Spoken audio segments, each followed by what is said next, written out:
Hello, welcome. This is the football show. This is the review, looking at the game played over the weekend, and it's been a while. It's been a bit of a stretch. We're looking at the game played over the weekend. Game day 36. That's game day 36, and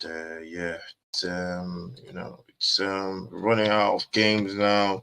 Most teams have two games left in the Premier League, and it's going to be interesting to see what happens in the last week, going into the last week of the Premier League. Let's check out the game day 36 results. Game day 36 results. Arsenal taking on Bournemouth. That's a 3 o'clock kickoff. Arsenal won the game by 3 goals to nil. First goal was scored by Havertz.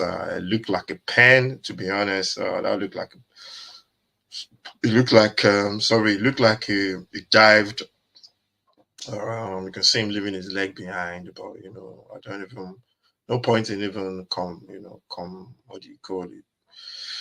Saying anything about decisions from referees nowadays because nobody knows. But Arsenal win the game. Got a couple of goals to get the victory in a 3-0 victory for Arsenal. I think because Saka with a penalty there. And the match on now. They got Manchester United away from home this weekend coming. And we'll see. Arsenal just got to keep winning. See what happens with City. Brentford taking on Fulham. That one ended goalless. Brentford taking on Fulham. I think that's the game we did on Saturday in the Premier League. Ended goalless. I think Brentford tried everything to get that goal, but they just couldn't get the goal. It was one of the London derbies. There was loads of tackles flying in as well. There was so many tackles flying in, and it was very good from from Fulham. They really defended well as well, and it was a good old fashioned London derby. There was tackles flying in. Crystal Palace we're playing on Monday, so we're gonna skip that one. Sheffield United against Forest. Sheffield United losing by 3 goals to 1. I think Sheffield United are gone now. I think we can say bye bye to them from the Premier League. They've been relegated a couple of weeks back. Forest had to win this game. I think Callum Austin-Odoi got a goal as well. So yeah, big win for Forest going into the last weekend. They needed that win. Then we go Burnley, Newcastle. Newcastle smashing Burnley by 4. I think Burnley's coming first from a penalty before Newcastle ran ragged, go crazy with goals. Isak with a goal. Wilson getting on the score sheet as well. And Newcastle just blew them apart, man. I think Burnley. I'm not sure if they could still stay up. We're gonna have a look at this league table at the end, but I think they're gone as well. Then Man City beating Wolves by 5 goals to 1. That just shows how Man City are. They just Wolves. There was no way Wolves were winning that game. It was always going to be City. As soon as they put their what do you call it? Put it into gear. Alan came off the bench to score a goal. I think he scored an hat trick. I'm not sure. That's what City do. That's what they do. Yes, he did get an hat trick. 1, 2, 3, 4. He scored 4 goals actually. He got a penalty in between there as well. And that's what City do. That's what City do, man. City, they they get into the groove. That's what happens this stage of the season. Then we went to Sunday, Chelsea, West Ham. That was a big result. Chelsea smashed West Ham 5 goals to 0. West Ham were just not at the races, not playing well. Palmer got himself on the score sheet again. Jackson scored as well. West Ham, I think David Moyes has been relieved of his job. He's going to be leaving at the end of the season. And when you make those kind of announcements, could go one or two ways. The players could go and play, just go and play their football, knowing the manager is going, or it could go really, really bad. So, I think I'm worried for West Ham, depending on who they're playing next. I think they could get a couple of hammering towards the end of the season, and I think it's going to be what do you call it? It's going to be really, really interesting to see what happens with West Ham. Lopetegui is the new manager for West Ham, and he's going to be expected to be taken over at the end of the season. Brighton, after a couple of about 4 games defeat, they needed a win to get back into contention of things, and they just couldn't. They had to get this win because they lost 3 on the bounce, I think. So they had to get this win, and it was a good victory for them as well. Really, really good victory for them.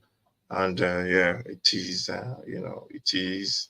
It was a good victory for Brighton. Villa losing, going for that Champions League places. They have 6 points ahead of Tottenham. Tottenham need 2 wins from their last 3 games, or an open that Villa don't pick up any points till the end of the season. Villa have 2 more games. They've got Liverpool, and then they've got I don't know who they're playing in their last game. So Tottenham will be praying that they have to get something. They have to get more than 6 points, I think, Tottenham. So if they can get a draw against City,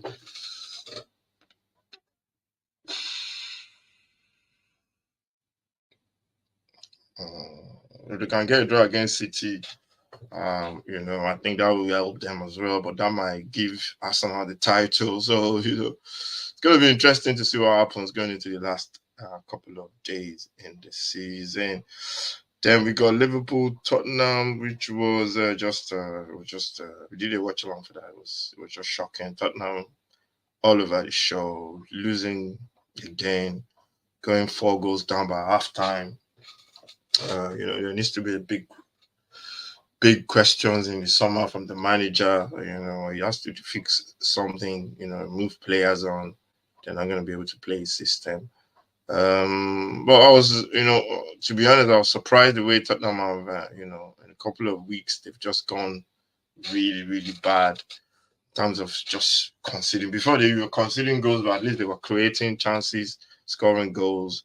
But they've just fell off the bandwagon really badly in the last couple of weeks, which is the wrong time of the season to start losing games. So, hopefully they turn around against Burnley. Then we got Palace and Man United on Monday. That one headed 4 goals to 0. Palace were just too good. United were missing players. They had what do you call it? They had the back 4 that was just ravaged of injuries to their centre backs. Casemiro played in defense, and I think that was a no. So Palace took their chances. Olise grabbed 2, Matete grabbed 1, and and that is that was just it really, and United have to go again. So those are the results for that week game day, that is 6. And it was it was a busy weekend of goals and goals and goals. Let's check the table now. Arsenal are still top. They're top on 83 points. City on 82. I just want to do, if City draw against Tottenham and win the rest of their games, they will have 83 plus 6.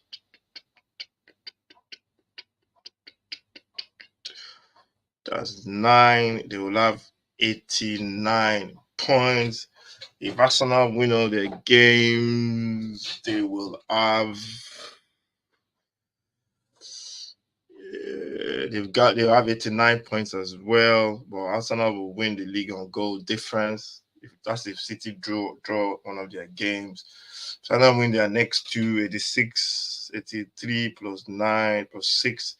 That's 89. If City draw one of their games, And if they draw, they have 83, and they win the next two, they have 89 points as well. It's going to be on goal difference. Goal difference so far is Arsenal on 60, City on 54. Those are the goal difference, but it depends on how many goals they scored. So City basically can't afford a draw. They have to win all their games. And that's the way it stands. Arsenal to kind of a draw. If they draw one of their games, I think it could be all over for them. I think we scored more goals. Arsenal have scored a lot more goals than City. They scored 88. City scored 87. So close. Third, Liverpool, they're out of it. They are on 78 points. Villa on 67. Tottenham on 60. Looking at that result, Villa have got 2 more games to play. So they, if they're praying that if Tottenham lose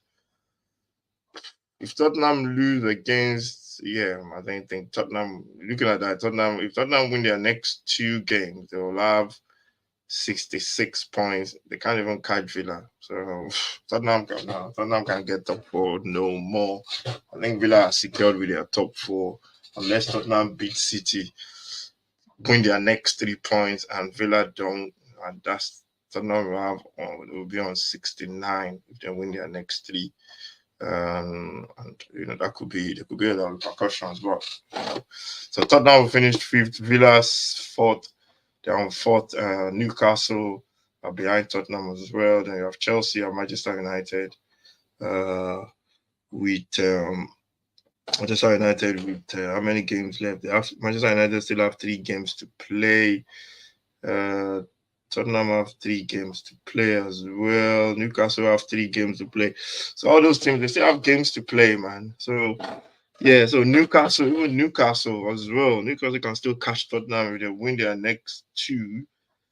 They'll be on. They'll catch Tottenham, man. If they win their next 2, and Tottenham don't pick up points from their next 2. So it's going to be interesting. I forgot about my chair to see what happens. I think the bottom 3 clubs are gone already for me. Luton, Burnley, and Sheffield United are all relegated. So that's the Premier League. That's the review of the Premier League. That's the way it stands right now. Thank you very much for watching. This is the football show, the review week 36. We're counting down to the last 2 games of the season. Make sure you follow, like, share, and I'll see you next time.